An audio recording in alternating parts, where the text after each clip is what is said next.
Hello, Merry Christmas and welcome to Media7. In this special show, we'll gaze back on the year's media highlights and lowlights with the assistance of a few of our favourite media people. We'll begin with the news and with backbenches reporter Damien Christie and our local foreign correspondent John Dibvig. Local? Well, you're still foreign, John. You just happen to live here. That's the way I see it. Anyway, let's jump straight in and look at 2009's big stories. Worldwide recession. Finance company collapses. Australian bushfires. The Obama election. Swine flu fears. The Tony Veitch saga. The Napier siege. Tsunami deaths, particularly in Samoa. Another Fiji coup.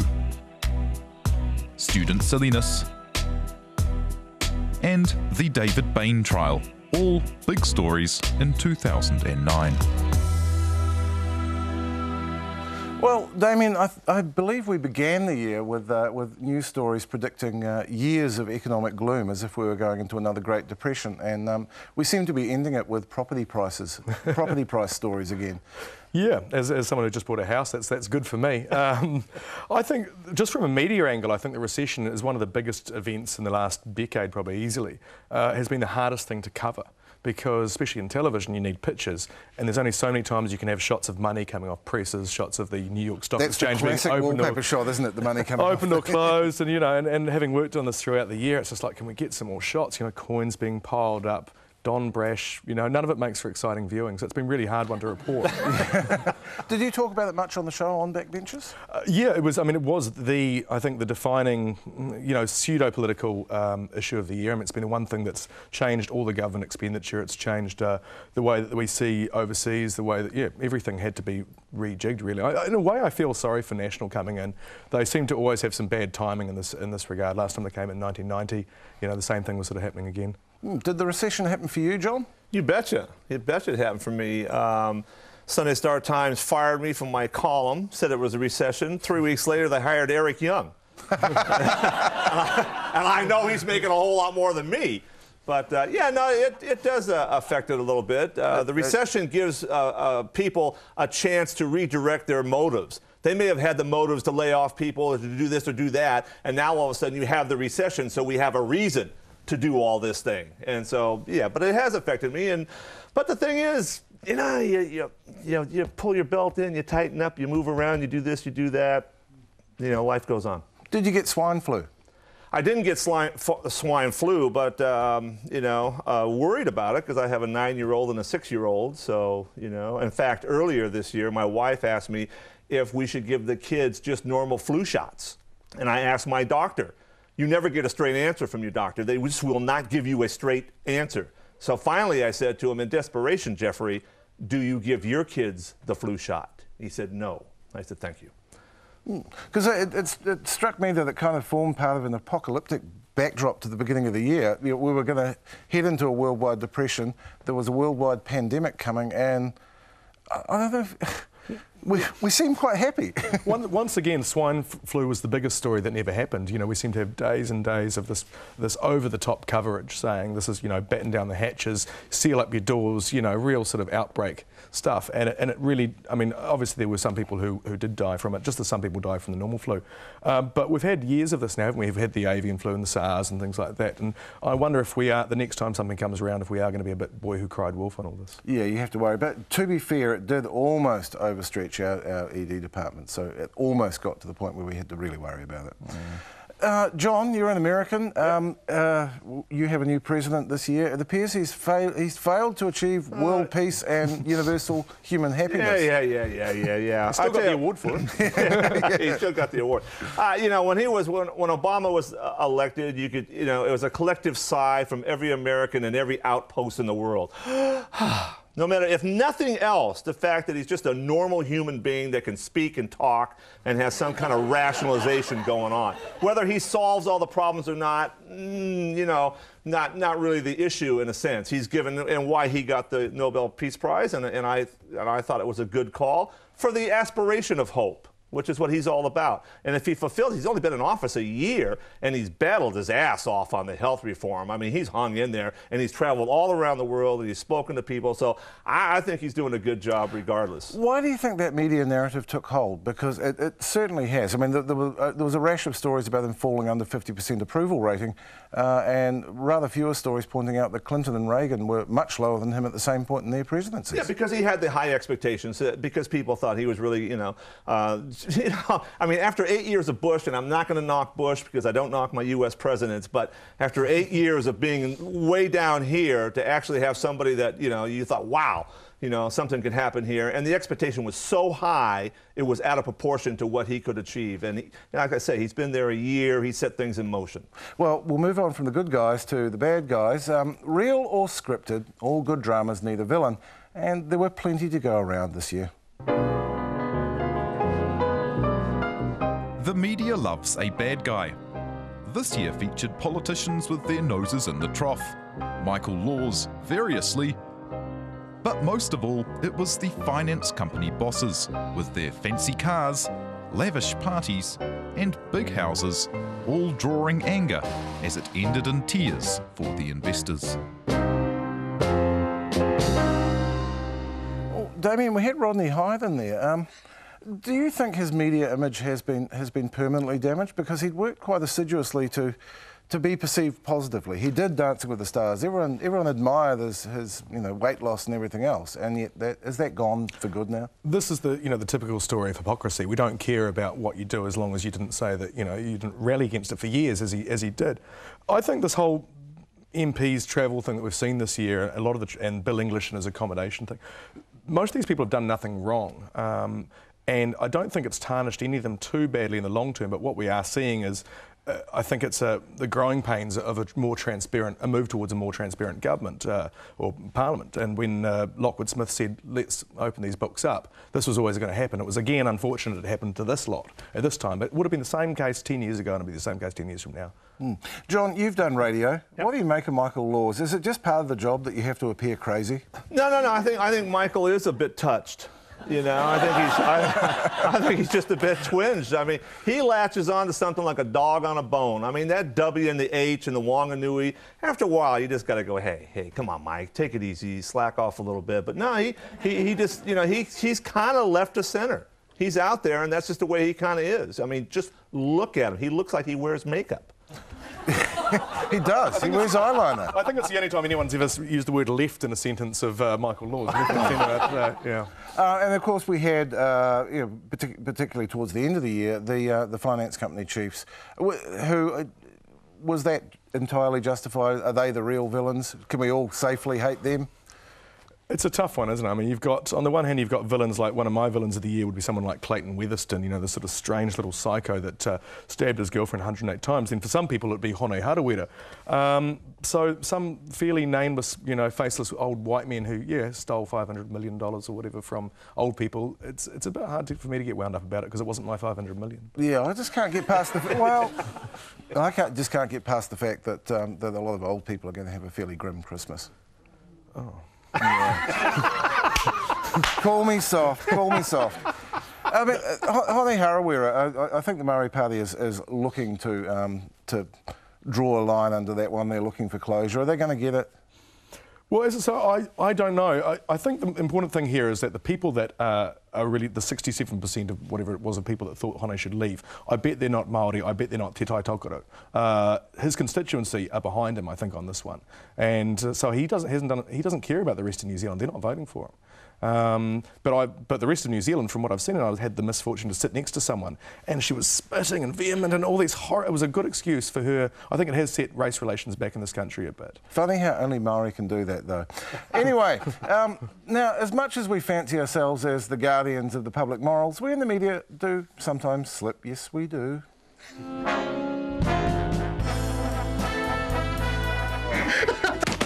The media loves a bad taste story. Close-Up came through with dying ducks and dicks. Richard Worth provided a good Tory scandal. And Boobs on Bikes was back again. John, have you ever taken a sex doll duck shooting? Never. Not that I'm admitting to. I'm from San Francisco, but no, we don't do that. Guns and inflatable objects don't usually mix that well, I don't think. It would be, never works out well. And of course we saw boobs on bikes there. Yeah, big deal, tits on the street. Yeah. I mean, come on. You know, I mean, as I say, I'm from San Francisco. We have the hookers ball there. Prostitution is illegal. We have the hookers ball. It's a huge event. The captain of the police department goes there. The mayor of the city goes there. It's a fact of life. It's not that big deal. There's 1 million people down there with it. What I don't understand is all these guys, they must not be married. I mean, they've got their little cell phones doing, taking photos, They don't know they're on television. They obviously don't have the internet for one. I mean, but the thing is, at the boobs on bikes, I was told that this year I wasn't there. I've never been to one, but I was told this year it was actually the attendance wasn't as good. The whole event wasn't as good. But it's always one of those things. You go to the TV3 news website, and year round it remains one of the most watched stories. And you can get the extended coverage of the boobs on bikes thing. I find it fascinating that even, as I say, there's much better stuff on the internet if you really want to find it. And I'll take your word for it. I'll send you an email afterwards. I'd say that the thing that struck me was, even though clearly the attendance was maybe down a little bit, there was a lot more people on Queen Street than, say, the organisers of the March for Democracy got. I wonder, should they have gotten their tits out? Yeah, if they would have got naked, yeah. Sorry, was that offensive? Yeah, I don't know. The March for Democracy didn't work out that well for them, did it, in the end? I just wonder if it's one of those issues that as time goes, you sort of bang on about it for a while and eventually things start trailing down. But yeah, maybe that's what they need next time. They just need to import some strippers from Santa Monica or wherever these people come from and chuck them in the mix. Yeah, well, $100 a head, that didn't work out well at all. John, do you think there is, are people genuinely, is there a mass of people genuinely upset over the smacking bill, whatever else John Key is alleged not to have done? Yeah, no, I didn't. I thought it was a waste of time, a waste of money. I was on this show when you had that guy, which was a bad PR move in itself. We're going to march so we can smack our kids. It just doesn't marry up. Well, this is Larry Baldock, and I think that the sharp intake of breath in the audience when he said he smacked his grandchildren was... Yeah, no, I don't think people got that. When it first came through, I'm probably like everybody else. I have a 9-year-old and a 6-year-old. I thought, I don't want the government telling me how to raise my kids. But then, in a philosophical sense, that's fine. That's fine. It didn't bother me at all. I don't get to hit my kids anyway. So if they want to say put a rule in there, and maybe that will make people think about it, that's fine too. I just can't understand the amount of energy, mindless energy that these people have to, win the right to beat their kids. It's sort of odd, throwing money at it, time, surely there's a few better things that you could actually put your effort into. What did you march for, Daddy? Well, the way media are done evolved this year like any other, and there was no getting away from one particular trend in TV news, no matter which side you watched. Media7's favourite trend is for the pointless live cross. Yes, as you can see, random pointless live crosses happen all the time. Now take a look at this. There's a house here for sale. Now if you can see over the road just a few metres, another house for sale. Down the street a wee bit more, yet another house for sale, and 2 doors down from that one, though you won't be able to see it, is yet another house. Look, they cross live to each other within the same school grounds. They're still waiting to hear if 10 students who are sick have the deadly swine flu. Melissa Stokes has been following developments. She joins me now. Melissa. Wendy, it was the first day of term 2 here today at Rangitoto College, but it was no normal school day.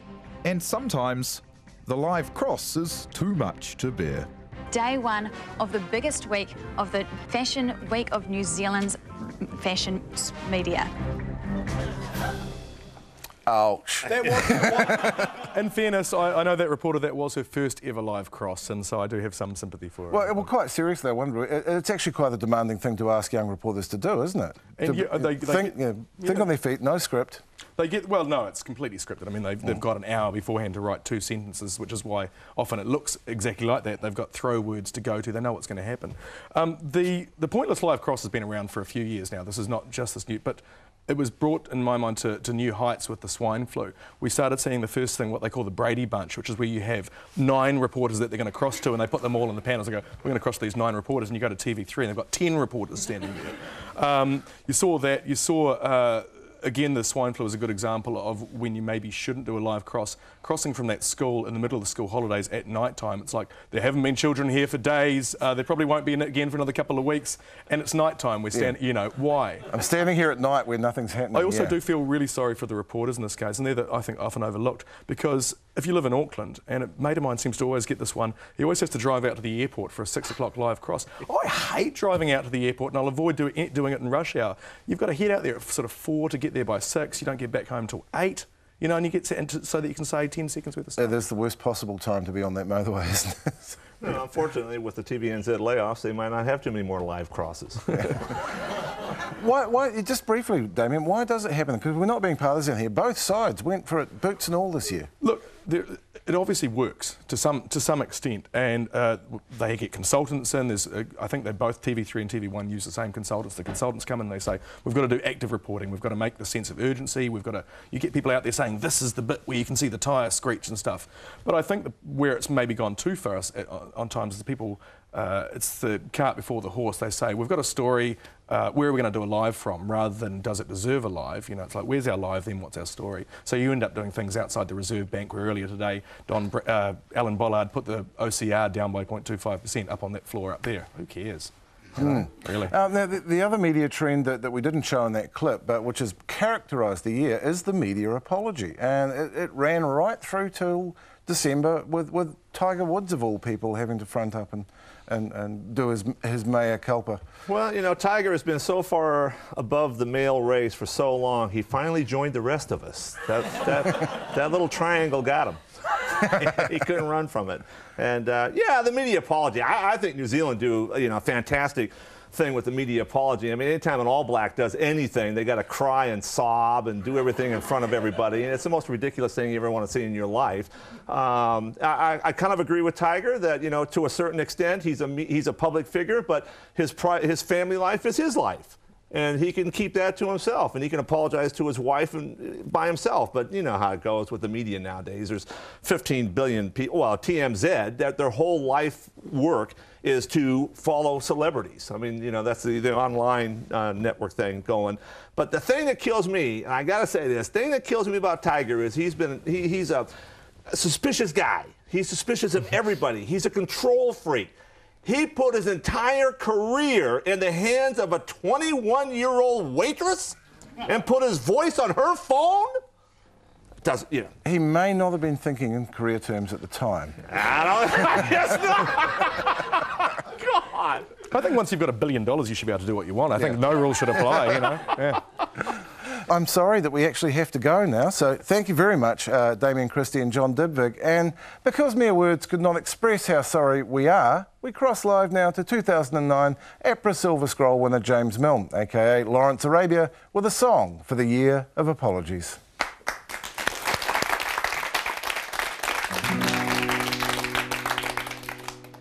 In times of disillusion, it pays to be contrite. There's a billion different reasons you can use. Just choose the one that suits your demographic and send it to the folks that write the news. But don't regret an unneeded resignation. Don't regret being unnecessarily humble. Just say I'm sorry. I enjoy myself in Paris. I'm sorry, actually meant those things I said. I'm sorry, you don't know what the hell you're on about. I'm sorry I was completely off my head. Everybody apologize. I'm sorry, I enjoy myself in Paris.